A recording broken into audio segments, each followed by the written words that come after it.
Chapter 15. My marriage. That's my priority. From now on, I'm going to focus on my relationship with Eric and nothing else. I'm still a bit shaken the next morning as I go into the kitchen for breakfast and take the jug of green juice out of the fridge. I must have been crazy last night. I have the dream husband handed to me on a plate. Why would I jeopardize that? Why would I kiss some guy in the back bedroom, whatever his story was? I pour a little green juice into a glass and swirl it around to look like drugs, which is what I do every morning. Parentheses, I can't drink that pond weed stuff, but neither can I disappoint Eric, who thinks green juice is almost as great as loft-style living. Close parentheses. Then I take a boiled egg from the pan and pour myself a cup of tea from the pot that Gianna made earlier. I'm really getting into this low-carb start to the day. I have a boiled egg, bacon, or egg white omelet every morning without fail.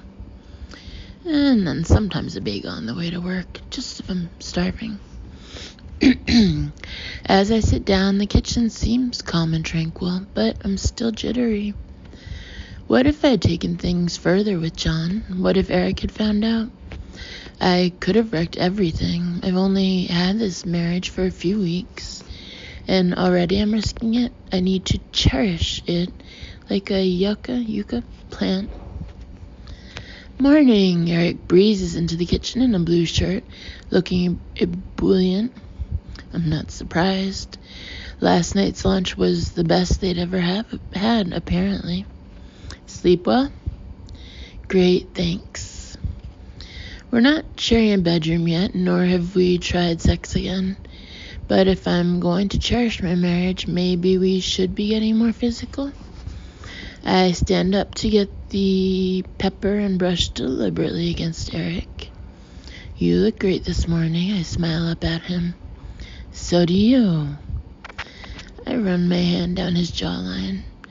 Eric's eyes meet mine questioningly, and he puts a hand up to meet mine.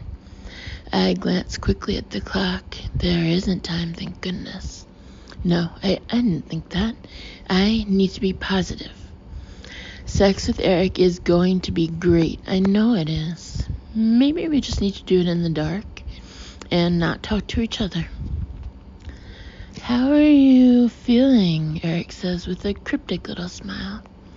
I'm feeling fine. In a bit of a hurry, though. I flash him a smile, move away, and gulp at my tea before he can suggest a quickie against the oven. Thank goodness he seems to get the message. He pours himself a cup of tea, then takes out his BlackBerry as it beeps. Ah, he says, sounding pleased. I've just won a case of 88 Lafitte Rothschild at auction. Wow, I say enthusiastically. Well done, darling. 1,100 quid, he continues, bit of a steal. 1,100 quid. For how many bottles, I ask. A case, he frowns as though it's obvious. 12. I can't speak. 1,100 quid for 12 bottles of wine? I'm sorry, that's just wrong. Does he know how much 1,100 quid is? I could buy 100 bottles of wine for that, and they'd still be posh ones, and I'd have money left over. Lexi, are you okay? I'm fine, I come to, just thinking, what a great deal. With a final gulp of tea, I put on my jacket and pick up my briefcase. Bye, darling. Bye, sweetheart. Eric comes over, and we kiss each other goodbye. It's actually starting to feel quite natural. I shrug on my jacket and am at the door when something hits me. Hey, Eric, I say as casually as possible. What's Mont Blanc? Mont Blanc? Eric turns, his face searching mine in disbelief. You're kidding. Do you remember Mont Blanc? Mont Blanc. Okay, I really fell into this one. I can't say no. John told me. I don't remember exactly, I improvised, but the name Mont Blanc came back to me, and it seemed significant somehow. Does it mean something special? You'll find out, darling. I can see the suppressed pleasure in Eric's face. It'll all come back to you. I won't say any more for now. This has to be a good sign. Maybe. I try to match his excitement. Well, see you later. I head out of the kitchen, racking my brain. Mont Blanc. Skiing? Those posh fountain pens? A great big snowy mountain? I have absolutely no idea. I get off the tube at Victoria, buy a bagel, and nibble it as I walk along. But as I get near the office, I'm suddenly not hungry anymore. I have a nasty churning in my stomach, that kind of sinking, I don't want to go to school sensation. Fi might be my friend again, but no one else is. And I messed up in front of Simon Johnson, and I still don't feel on top of anything. As the building comes in sight, I stop, heavy with dread. Come on, I tell myself firmly, it'll be fun. No, it won't. Well, okay, it won't, but I don't have any choice. Summoning all my determination, I chuck the rest of the bagel in a bin and push my way through the main glass doors.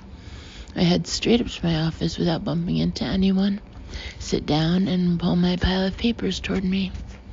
As I do so, I notice a post-it I wrote yesterday. Discuss sales with Byron. Maybe I'll do that now. I lift the phone to dial his extension, but put it down again when there's a knock at the door. Hello? Hi, Lexi? Debs edges her way into the room. She's wearing a turquoise beaded cardigan and denim skirt and holding an envelope. Oh, I say apprehensively. Hi, Debs. How are you? She sounds awkward. I'm fine. The door widens to reveal Fi and Carolyn, both looking ill at ease too. Hi, I exclaim in surprise. Is everything okay? I told them what you told me, says Fi. Last night we went out for a drink, and I told them. We didn't realize, says Deb, looking worried. We didn't give you a chance. We just assumed you were still... She casts around for the word.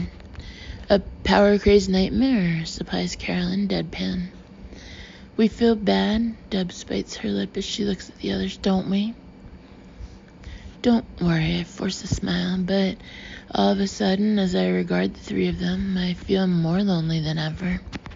These were my mates, we were always a foursome, but now they've had 3 years of nights out and talking and laughs that I've missed out on. They're banded together in a trio, and I'm the stranger. So I just wanted to give you this. Debs advances toward the desk, her face pinkening, and hands me the envelope. I rip it open and pull out a stiff white engraved card, a wedding invitation. Hope you can come. Debs has shoved her hands into her pockets, you and Eric. I feel a rush of humiliation. Her body language is obvious. The last thing she wants is us at her wedding. Look, Debs, you don't have to ask me. It's really kind of you. I'm trying to stuff the card back into the envelope, my face hot. But I know you don't really... Yes, I do. She puts her hand on mine, stopping me, and I look up. Her eyes are just the same as they ever were. Deep blue with long mascaraed lashes. You were one of my best friends, Lexi. I know things changed, but you should be there. Well, thanks, I mumble at last. I'd love to come. I turn the invitation over, running a finger over the engraving. How did you get your mother to agree to such a late guest? She nearly killed me, Deb says bluntly, and I can't help laughing. Did she threaten to stop your allowance? Yes, Debs exclaims, and this time we all break into giggles. Debs' mom has been threatening to stop her allowance ever since I've known her. even though she stopped giving Debs an allowance about 10 years ago. We've bought some muffins too, says Vi, to say sorry for yesterday. She stops as there's a tapping at the door. Simon Johnson is standing in the doorway. Simon, I start in shock. I didn't see you there. Lexi, he smiles, available for a quick chat. We'll go, Vi says hurriedly and hustles the others out. Thanks for that, information, Lexi. Very useful. Bye, Vi. I smile at her gratefully. I won't take up your time, Simon says, shutting the door as they leave. Just wanted to give you the final rundown for Monday's meeting. Obviously, keep it close to your chest. Within this department, only you and Byron have this information. He comes toward the desk holding out a folder. Absolutely, I nod in a businesslike manner. Thanks. As I take the folder from him, I see June 07 typed discreetly in the top right-hand corner and feel a twinge of foreboding. I still have no idea what June 07 means. I searched through all my files yesterday afternoon, but found nothing. No computer files, no paperwork, nothing. I knew I should have asked Byron, but I was too proud. I wanted to figure it out for myself. Looking forward to it. I pat the folder, hoping I look convincing. Good. It's Monday, 12 noon sharp. In the boardroom, a couple of the non-executive directors have to shoot off promptly. See you there, I say with a confident smile. Thanks, Simon. The minute Simon has left, I sit down and whip open the folder. The first page is entitled Summary, and I run my eyes down the text. June 07. Major restructuring, realignment in the market, overall rethink. After a few seconds, I sink down into my chair, feeling overwhelmed. No wonder this is a big secret.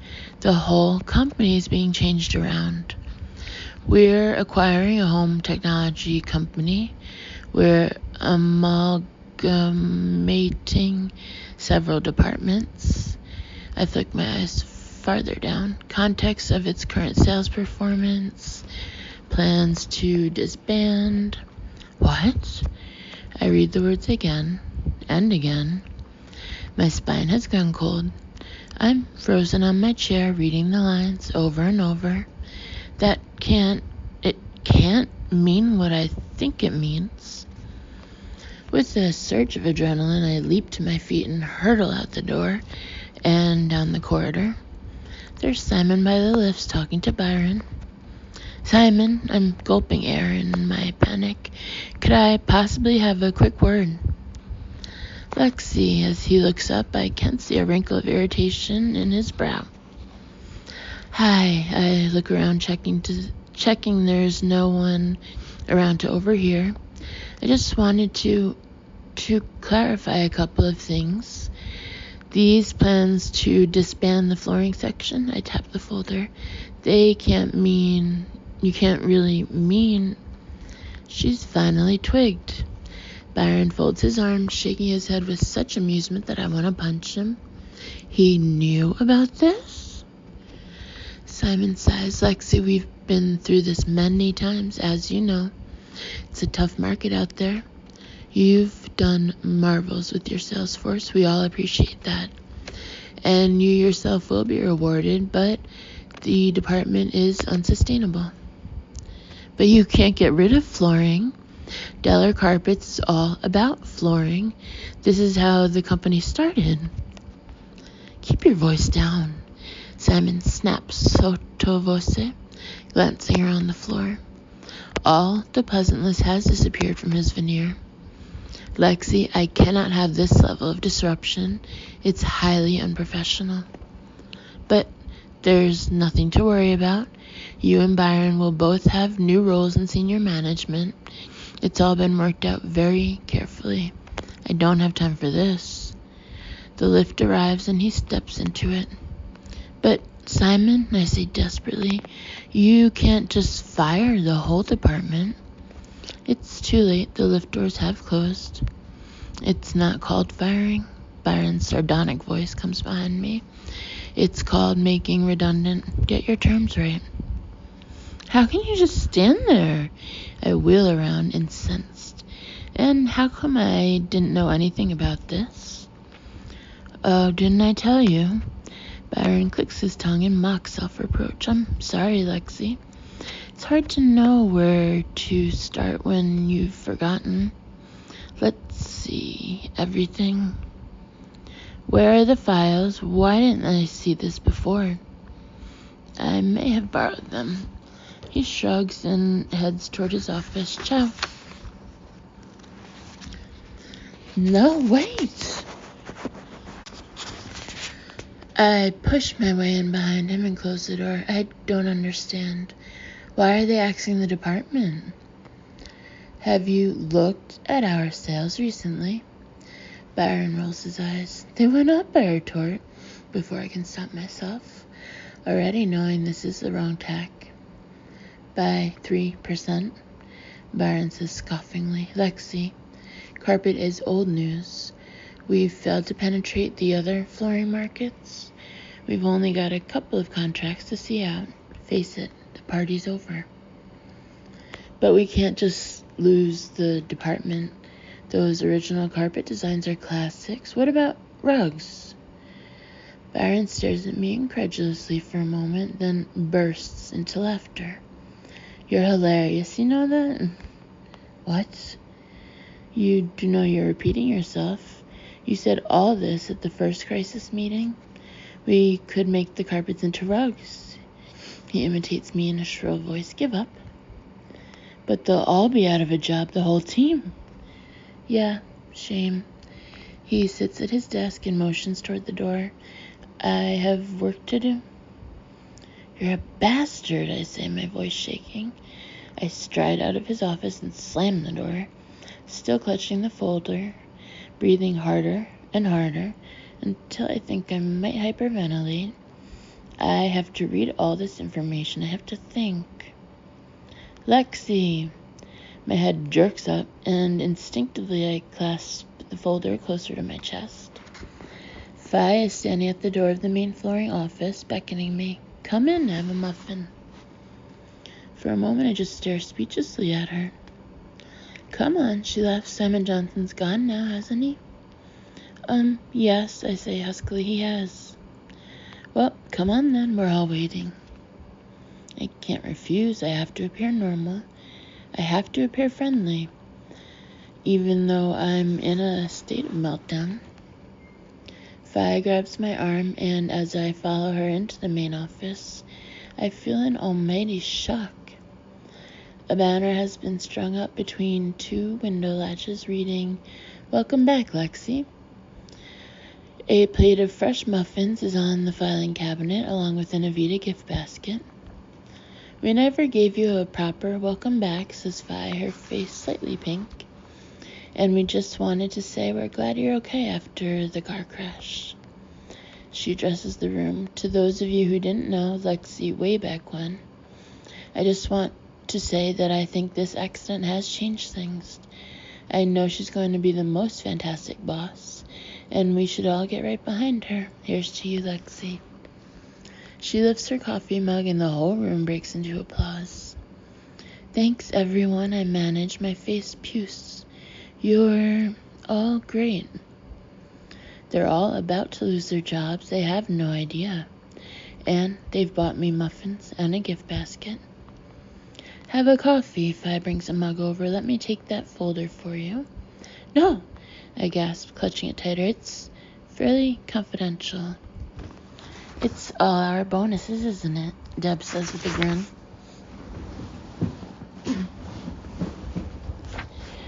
And then gives me a nudge. Make sure they're all nice and big, Lexi. I want a new handbag. Somehow I raise a sick smile. I'm in a bad dream. As I finally leave work at 6:30, the nightmare hasn't lifted. I have the weekend to put together a defense of the flooring department somehow, and I barely know what the problem is, let alone the answer. As I'm jabbing the ground floor button in the lift, Byron slips in, wearing his overcoat.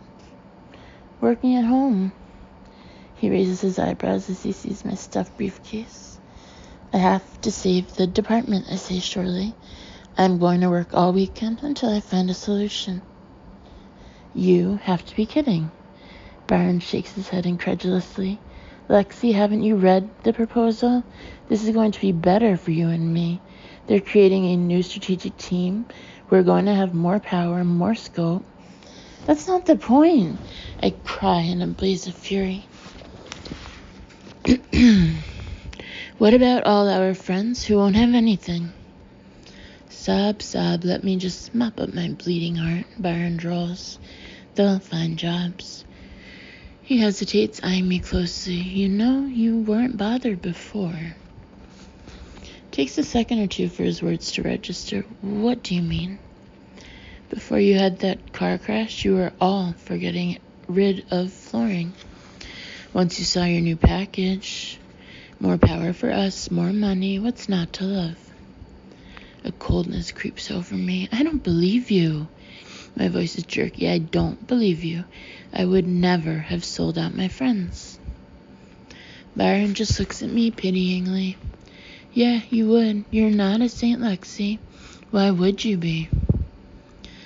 The doors open and he strides out of the lift. I arrive at Langridge's department store and travel up to the personal shopping department as though in a daze. I have an appointment at 7 o'clock with my shopper, Anne. According to the manual, I see her every 3 months, and she picks out some pieces, and we work on that season's look. Lexi, how are you? A voice greets me as I approach the reception area. Anne is very petite, with close-cropped dark hair, slim black cigarette pants, and a distinct perfume that turns my stomach instantly. I was so devastated to hear about your accident. I'm fine, thanks. All recovered now. I attempt to smile. I should have canceled this appointment. I don't know what I'm doing here. Good. Now I have some fabulous pieces for you to see. Anne ushers me into a cubicle and presents a rail of clothes to me with a flourish. You'll see some new shapes and styles here, but I think you can carry them off. What is she talking about, new shapes and styles? They're all suits in neutral colors. I have a cupboard full of these already. Anne is showing me jacket after jacket, talking about pockets and lengths, but I don't hear a word. Something is buzzing in my head like a trapped insect. It's getting louder and louder. Do you have anything different? I cut her off abruptly. Do you have anything alive? Alive? Anne echoes uncertainly. She hesitates and reaches for another beige jacket. This is full of flair.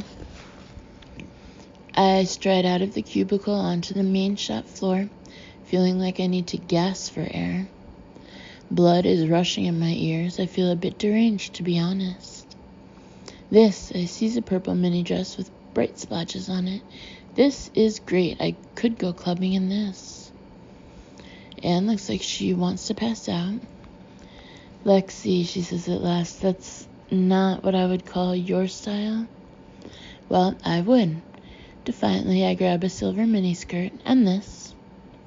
It's exactly like what I'd pick up at New Look, only a million times more expensive, obviously. Lexi, Anne places her fingers on the bridge of her nose and breathes in a couple of times. I am your stylist. I know what suits you. You have a very workable, attractive, professional look that we've spent some time honing. It's boring. It's stultifying. I pluck a beige sleeveless dress out of her arms and hold it up. I'm not this person. I'm just not. Lexi, you are. I'm not. I need fun. I need color. You've existed perfectly well for several years in beige and black. Anne's face has tightened. Lexi, he told me specifically at our first meeting that what you required was a working capsule wardrobe in neutral colors. That was then. Okay, I'm trying to curb my agitation, but it's as if all the events of the day are bubbling up in a rush of distress. Maybe things have changed. Maybe I've changed. This, Anne comes up with another beige suit with tiny pleats. This is you. It's not. It is. It's not me. It's not. I'm not this person. I won't be her. Tears are stinging my eyes. I start tugging pins out of my chignon, suddenly desperate to get rid of it. I'm not the kind of person who wears beige suits. I'm not the kind of person who wears her hair in a bun every day. I'm not the kind of person who pays 1,000 quid for wine. I'm not the kind of person who sells out her friends. I'm gulping with sobs by now. My chignon won't come loose, so strands of hair are sticking out all over my head like a scarecrow. My whole face is wet with tears. I wipe my eyes with the back of my hand, and Anne whips the beige dress away in horror. Don't get tears on the Armani, she snaps. Here, I shove it back to her. You're welcome to it. And without saying any more, I leave. I head to the cafe on the ground floor, order a hot chocolate, and drink it while I take the rest of the pins out of my chignon. Then I order another, together with a donut. After a while, the carbs have settled in my stomach like a warm, comforting cushion, and I feel better. There has to be a way. There has to. I'll work all weekend. I'll find the solution. I'll save the department. A beat from my pocket interrupts my thoughts. I pull out my phone and see it's a text from Eric. How are you doing? Working late? As I stare at the words, I'm suddenly touched. Overwhelmingly touched, in fact. Eric cares about me. He's thinking about me. On my way home now, I type back, missed you today. It's not exactly true, but it has the right sound to it. I missed you too, comes back instantly. I knew there was a point to marriage, and this is it. Someone to care about you and everything's crap. Someone to cheer you up. Just texting Eric is making me feel 1,000,000 times warmer than the hot chocolate did. I'm composing a reply in my head when the phone beeps once more. Fancy a Mont Blanc? Again with the Mont Blanc. What is this? A cocktail, maybe? Well, it's obviously really special to Eric. And there's only one way I'll find out. Great, I text back. Can't wait. Then I pick up my bag, head out of Langridge's, and hail a taxi. It only takes about 20 minutes to arrive home, during which I reread 3 files, each more depressing than the last. Carpet sales have never been worse in the whole history of the company, whereas every other department is booming. At last I close the file, stare out the taxi window, my mind working overtime. If I could just put a rescue package together, I know there's still value in the Deller Carpet brand. Love, the taxi driver breaks me out of my reverie. We're here. Oh, right, thanks. I'm fumbling for my purse when my phone beeps yet again. I'm ready. Ready? This gets more and more mysterious. Just got home. See you in a minute. I text back briskly and hand the money to the taxi driver. As I let myself into the flat, the lights are dim in a setting that I recognize as seduction. Music is playing so quietly I can barely hear it. Other than that, it's totally silent. Hi, I call out cautiously, hanging up my coat.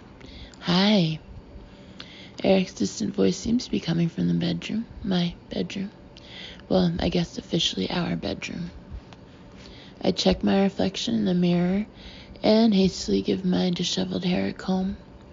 Then I head to the other side of the living area and through to the bedroom. The door is only slightly ajar. I can't see inside the room. I stand there for a moment, wondering what on earth this is all about. Then I push the door open, and at the sight before me, I nearly scream out loud. This is Mont Blanc. This is Mont Blanc. Eric is lying on the bed, totally naked, except for the most massive mound of whipped cream on his genital region. Hi, darling. He raises his eyebrows with a knowing twinkle, then glances downward. Dive in. In. Dive. Dive in. I'm paralyzed with horror as I survey the creamy whippy mountain. Every cell in my body is telling me that I do not want to dive in. But I can't just turn and run away, can I? I can't reject him. This is my husband. This is obviously what we do. Oh gosh, oh gosh. Gingerly, I edge forward toward the creamy edifice. Barely knowing what I'm doing, I extend a finger and take a tiny scoop from the top of the mound, then put it in my mouth. It's sweetened. My voice is grainy from nerves. Low calorie, Eric beams back at me. No, I'm sorry, this isn't happening. Not in my lifetime. I have to come up with an excuse. I feel dizzy. The words come out of nowhere. I clap a hand to my eyes and back away from the bed. Oh my gosh, I'm having a flashback. A flashback? Eric sits up, alert. Yes, I had a sudden memory of the wedding. I improvise. It was just a brief image of you and me, but it was really vivid. It took me by surprise. Sit down, darling. Eric is frowning anxiously. Take it easy. Maybe some more memories will come back. He seems so hopeful. I feel terrible for lying, but it's better than saying the truth, surely. I might just go and lie down quietly in the other room, if you don't mind. I head swiftly toward the door, my hands still shielding my eyes from the sight of the cream mountain. I'm sorry, Eric, after you went to so much trouble. Darling, it's fine, I'll come too. Eric makes to get up from the bed. No, I cut him off a bit too shrilly. You just sort yourself out, I'll be fine. Before he can say anything else, I hurry out and flop down on the big cream sofa. My head is spinning, whether from the Mont Blanc shocker or the whole day.